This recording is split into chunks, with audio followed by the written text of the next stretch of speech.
Hai semuanya, kembali lagi di my YouTube channel. Bagi yang belum tahu, yang pertama kali nonton, nama aku Selin. Aku mahasiswa S2 di Harvard Medical School dan sekarang di sini ada dua temanku, yaitu Wildan dan Asti. Dua-duanya juga kita lagi studi di Harvard. Dan kali ini kita mau bahas tentang bedanya fakultasku, yaitu FK Harvard, FK Unhar alias Harvard Medical School, dan sekolahnya mereka, yaitu Harvard Chan School of Public Health. Yeay! FKM Unhar. FKM Unhar. FK versus FKM. Start dari perkenalan dulu ya. Dari Mas Wildan. Oke. Halo semuanya, nama aku Wildan. Saat ini mengambil Master of Public Health 45 kredit di Harvard Chan School of Public Health. Jurusannya di Global Health. Oke, halo semuanya, perkenalkan nama aku Asti. Ngambil programnya Master of Science in Global Health and Population, 80 credits, 2 tahun. Jadi, this is my first year, kita first year anak FKM. FKM. Nah, kalau sekarang aku lagi ngambil Master of Medical Science in Global Health Delivery di Harvard Medical School. Jadi emang fakultasnya, kita emang under satu universitas, yaitu Unhar, Universitas Harvard, tapi fakultasnya beda. Yang pertama, kita akan membahas apa sih bedanya FK Unhar sama FKM Unhar. Langsung ke fakultas atau schoolnya terlebih dahulu. Mungkin mulai dari tim FKM Unhar dulu. Jadi kalau misalnya untuk Harvard School of Public Health itu ya sebenarnya sesuai dengan namanya, itu lebih banyak berkutat di public health atau kesehatan masyarakat gitu. Jadi biasanya memang untuk Harvard School of Public Health ini kita lebih banyak belajar tentang bagaimana kesehatan di level populasi itu lebih besar. Kalau Harvard Medical School nanti tapi ada sedikit exception dengan programnya Selin gitu. Kalau Harvard Medical School atau FK yang biasa kita tahu kan levelnya kesehatannya di individual nih, di level masing-masing orang. Nah kalau public health itu lebih banyak ke level populasi gitu. Masih kuliah Mas. Iya. Karena banyak yang nggak tahu maksudnya kayak public health tuh belajarnya apa sih gitu. Sebagai anak FKM waktu S1 itu juga banyak juga pertanyaan kayak sebenarnya FKM tuh belajarnya apa? Karena betul. Emang mungkin dulu sejarah awalnya mungkin FKM itu sebenarnya kesehatan masyarakat itu bukan pecahan ya, kayak anaknya kedokteran gitu. Ada kedokteran komunitas seperti dulunya, terus kemudian akhirnya karena ilmunya sebenarnya luas dan benar-benar encompass banyak hal, jadi dan berkembang juga ilmunya kesehatan masyarakat itu, makanya punya cabang ilmu sendiri, jadi punya sekolah sendiri gitu. Terus banyak yang nanya kan, Kak, jadi public health jadi apa sih? Mau jadi kader ya? Iya. Sebenarnya dan itu juga banyak banget pertanyaan. Itu juga salah satu, aku pun kayak masuk S1 aku kan FKM UI. Jadi waktu aku di FKM pun banyak kayak sebenarnya ini kita apa ya? Dulu mungkin belum sepopuler sekarang gitu. Jadi ya itu tadi kayak kesehatan masyarakat itu dimensinya luas. Betul. Karena kesehatan populasi itu tadi apa ya, banyak underlying factors ya, jadi ilmunya sebenarnya multidimensi. Makanya fakultasnya programnya tuh ada banyak juga di public health. Betul. Kalau departemen di sekolah kita ada Global Health, kita di departemen Global Health and Population. Global Health and Population. Ada Nutrition, ada Health Policy and Management, ada Biostatistics, Epidemiology, ada Social and Behavioral Science, terus habis itu ada Environmental Health gitu. Jadi ada cukup banyak departemennya. Oke. Mungkin kalau udah disebutin departemennya tadi, teman-teman bisa ada gambaran ya kira-kira cabang-cabang ilmu apa sih yang masuk ke Harvard Chan. Harvard Chan itu FKM. Jadi emang namanya kenapa kok namanya Harvard Chan? Nah itu historinya mohon maaf nih agak sedikit Google dulu boleh ya.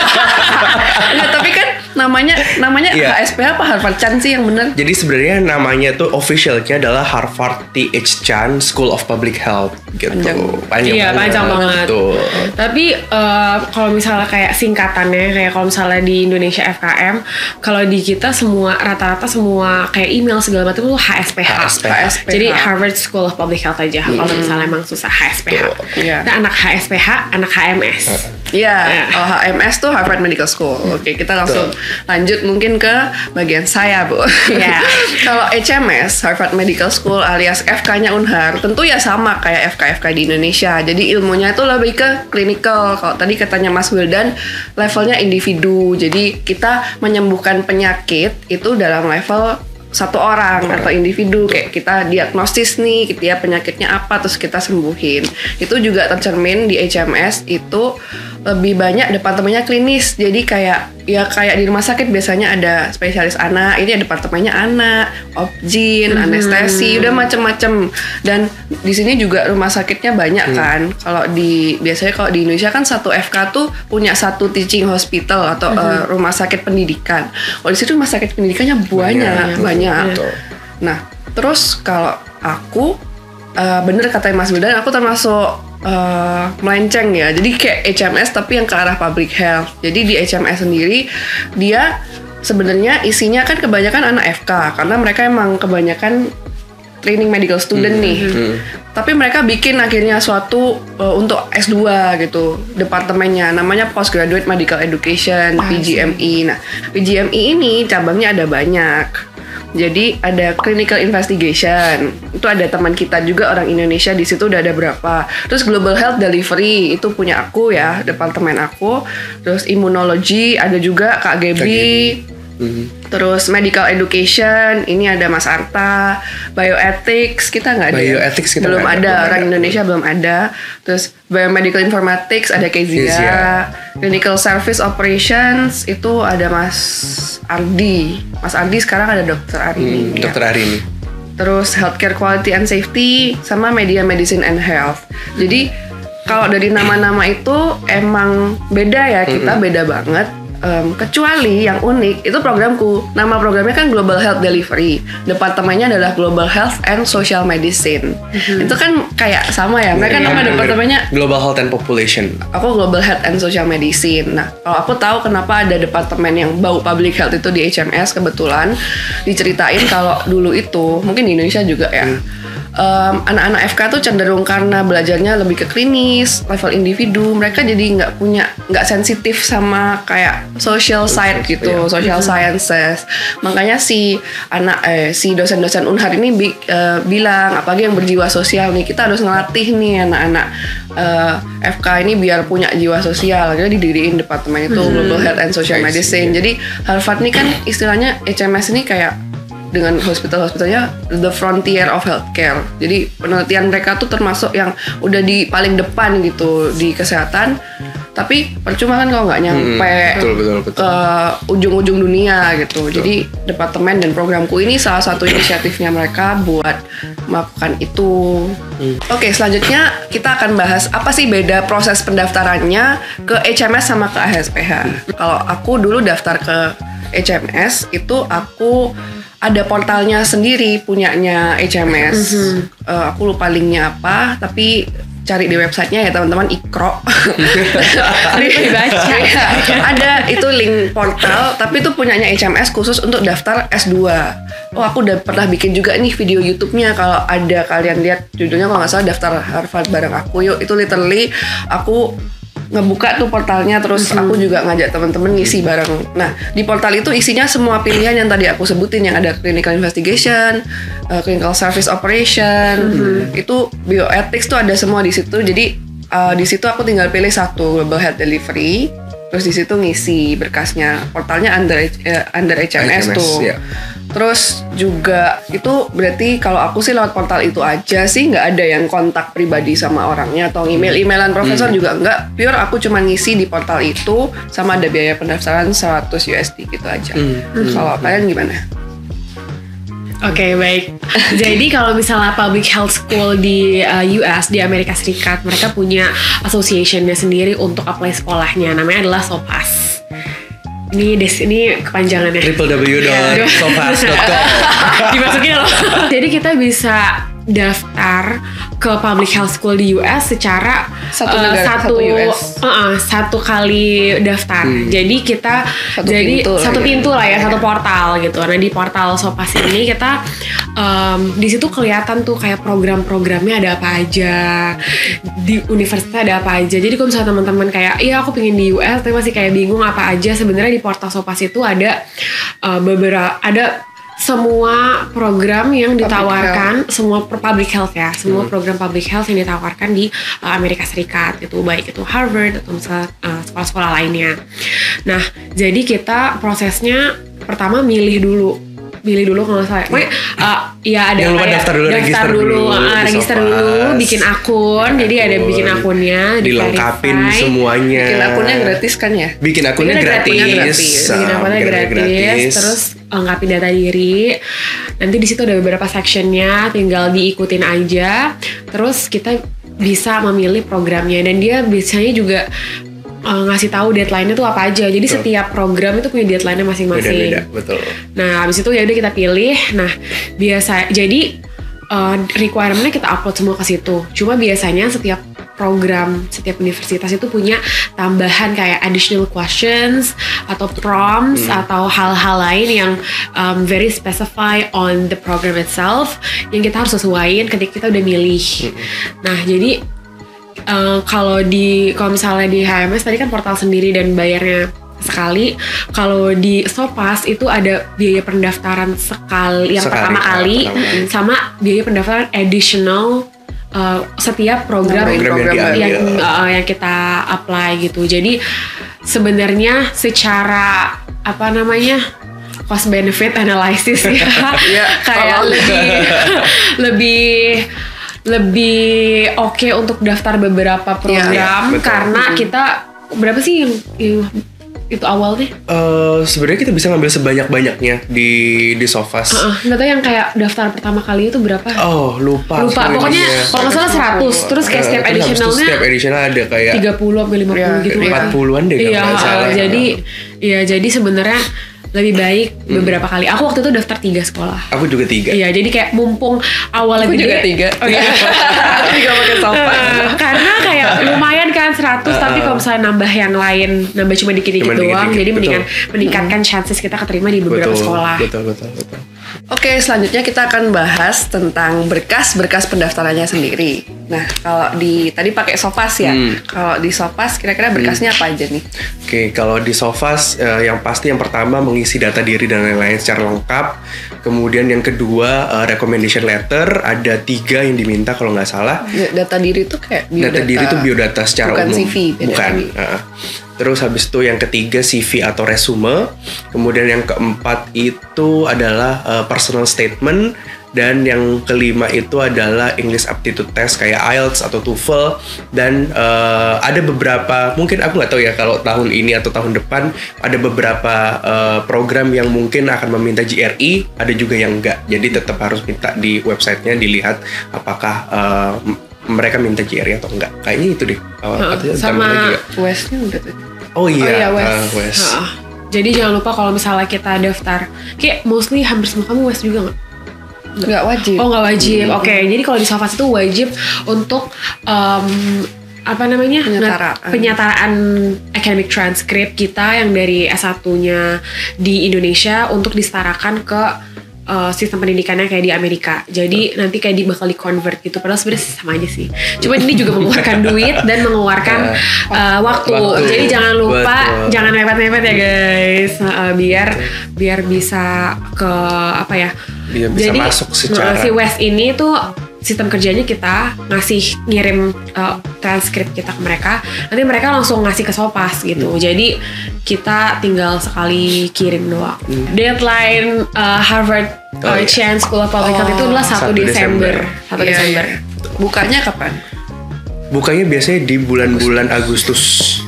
Jadi teman-teman yang nonton di sini dan tertarik daftar ke HSPH atau FKM Unhar itu berarti harus mulai persiapan buat karena pembukaan pendaftaran tuh Agustus. Kurang lebih Agustus, deadline-nya Desember. Jadi periode itu kalian daftar.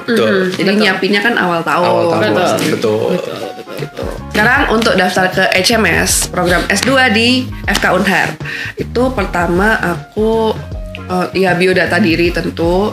Itu outside dari CV, berkas file CV juga diminta. Terus esainya aku ada 2. Yang pertama personal statement 500 kata. Yang kedua itu lebih ke ada promptnya gitu, 4 pertanyaan. Itu justru lebih panjang, maksimal 600 kata. Jadi esainya 5 sebenarnya. 1 personal statement sama jawab 4 pertanyaan itu dengan masing-masing tuh 600 kata. Oh gitu. Iya. Wow, banyak ya. Pikir. Tapi pertanyaannya bukan pertanyaan akademik itu sih, lebih ke to get to know you. Iya. Jadi yang kayak contohnya kayak ketertarikan apa backgroundmu, kok bisa tertarik global health, terus kayak nanti rencana karir apa gitu-gitu. Ya kayak esai kontribusi lah ya. Iya. Nah transkripnya aku beda sama mereka, jadi aku nggak perlu diminta US dulu. Jadi dimintanya tuh unofficial transcript atau kita upload berkas transkrip asal bahasa Inggris ya. Itu nggak apa-apa, nggak harus. Kan bedanya kalau US tuh kayak itu istilahnya udah distandarisasi. Nggak cuma distandarisasi tapi kayak official dikirim dari kampus gitu loh. Dari kampus dan official. Iya official. Sedangkan tapi kebetulan ini pengecualian ya. Aku tahun sebelumnya tuh udah pernah pakai Sofas kan. Jadi aku udah punya berkas WES. Jadi waktu itu aku langsung kirim aja. Tapi nggak diminta sebenarnya gitu. Oh ya tentu TOEFL atau IELTS ya itu untuk membuktikan karena kita kan dari Indonesia. Betul. Bukan English speaking country. Jadi harus membuktikan kita bisa bahasa Inggris. Terus GRE-nya juga nggak wajib. Iya sih, itu sama aku additionalnya itu kalau aku ada wawancara. Oh iya, kita nggak ada. Kita nggak ada wawancara. Ini banyak yang nanya juga soalnya kalau masuk ke Harvard itu seleksinya ada wawancaranya nggak sih? Gitu. Iya. Jadi tergantung masing-masing jurusan dan fakultasnya. Oh, BTW tadi ngomongin recommendation letter. Kalau di Sofas, recommendation letter itu yang upload adalah recommender. Jadi jangan lupa diingetin recommendernya kalau udah mau deadline. Kalau di HMS gimana? Sama. Akhirnya aku kayak ngebantuin dosenku gitu sih. Karena kan beberapa dosen aku juga udah pernah jelasin di video tuh agak kesulitan kalau kayak gitu. Betul. Jadi minta izin untuk membantu. Kalau aku tuh kayak duduk sebelahan. Jadi aku bantuin upload gitu. Kalau aku mungkin karena dosen-dosenku udah sering kali ya dimintain ya. Jadi kayak begitu aku minta, levelnya mereka berbeda, kayak Bu. mereka kayak langsung jadi aku nggak perlu bantuin apa-apa. Aku bahkan sampai sekarang nggak tahu bentuk recommendation letternya seperti apa. Jadi mereka langsung kirim. Di Sofas juga ada pilihan buat kita buat kayak ya udah kita opt out buat ngeliat gitu. Jadi ada. Jadi aku opt out ya udah biar mereka aja yang kirim gitu. Semuanya 3-3-nya. Kalau aku profesorku waktu S1 sama. Jadi begitu aku minta izin beliau untuk memberikan rekomendasi, gak lama aku minta itu dan aku cantumin emailnya, tiba-tiba dia udah ngasih rekomendasi. Jadi aku kayak baik banget Prof Ayu. Terus habis itu yang kedua, CEO aku waktu kerja di startup dan tech startup dia juga kayak udah biasa ngebuka kata kayak gitu, udah hatam kayak gitu. Itu juga betul. Beliau sendiri. Nah kalau yang kepala puskesmasku juga aku yang bantuin untuk upload. Karena kemarin kita kayak agak bingung juga kan gitu, dan waktu itu aku posisinya beliau udah pindah ke puskesmas lain, jadi kayak mau nggak mau kita kejar gitu untuk jemput bola gitu, karena kan kayak deadline segala macem kan. Jadi kita yang nuntun, oh gini caranya gitu. Tapi jangan lupa tentang esai nih, personal statement, karena teman-teman juga banyak yang nanya. Karena menurut aku sih pribadi ya, nggak tahu kalau menurut kalian, daftar S2 di US itu pertimbangan besar banget itu adalah dari esai kita. Betul. Jadi bukan wawancara tapi esai. Jadi kenapa sampai orang mati-matian SOP atau statement of purpose atau esai atau motivation letter apapun namanya tuh nyari orang buat proofreading kan. Nah mungkin aku penasaran nih bedaannya Harvard FKM sama FK, isi esainya tuh kayak gimana yang diminta? Kalau dari public health tuh sebenarnya yang diminta tuh sama, maksudnya kayak kenapa kita tertarik ke programnya yang pertama. Jadi background kita apa, terus habis itu experience dan education background kita tuh apa yang bisa mempersiapkan kita untuk karir di public health. Terus habis itu kayak goal kita apa ke depannya, terus habis itu caranya untuk mencapai goal itu gimana. Itu aja sih kayaknya kira-kira itu deh. Apalagi ya? Propnya singkat ya? Propnya cuma singkat, cuma 3 doang. Kalau Asti gimana? Sama. Oh sama ya? Sama. Kalau aku tadi agak sedikit berbeda ya, udah aku jelasin kan ada 5 esai sebenarnya yang aku tulis. Pertama personal statement tuh justru kayak dia nggak seberapa ngasih prompt. Jadi apa aja yang bisa ditulis? Iya, just ya? write a personal statement. Jadi itu kayak aku agak bingung sih, karena aku tahun sebelumnya daftar MPH juga kan, daftar di Sofas. Jadi aku recycle that personal statement akhirnya. Terus ternyata yang 4 pertanyaan tadi, yang ada 4 esai lain ini, pertanyaannya tuh justru udah lebih menjurus. Jadi satu esai, kalau teman-teman tadi kan Wildan nyebutin ada 3 ya, itu dalam satu esai. Yang batas katanya kalian berapa? 500 ya kalau Harvard ya. Kalau Harvard 500, tapi tergantung universitas sih. John Hopkins waktu itu kalau nggak salah sekitar 1000.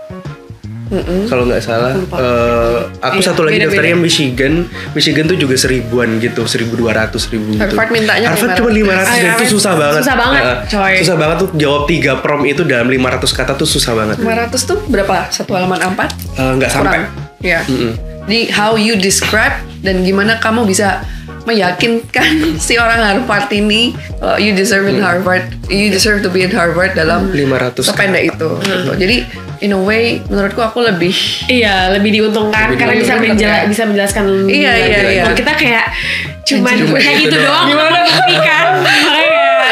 itu dan itu benar ya hal yang sangat krusial sih. Iya. Nah, kalau dari programku sih itu tadi, jadi aku ngerasa lebih dipertimbangkan yang 4 itu. Karena explicitly ditulis nih di website pendaftarannya, jawaban dari 4 pertanyaan itu akan sangat dipertimbangkan. Jadi kamu diterima apa enggak gitu. Oh, kamu daftar juga kan, Mas? Iya, tapi aku lupa. Mas Wildan, fun fact teman-teman, Mas Wildan itu diterima di programku juga.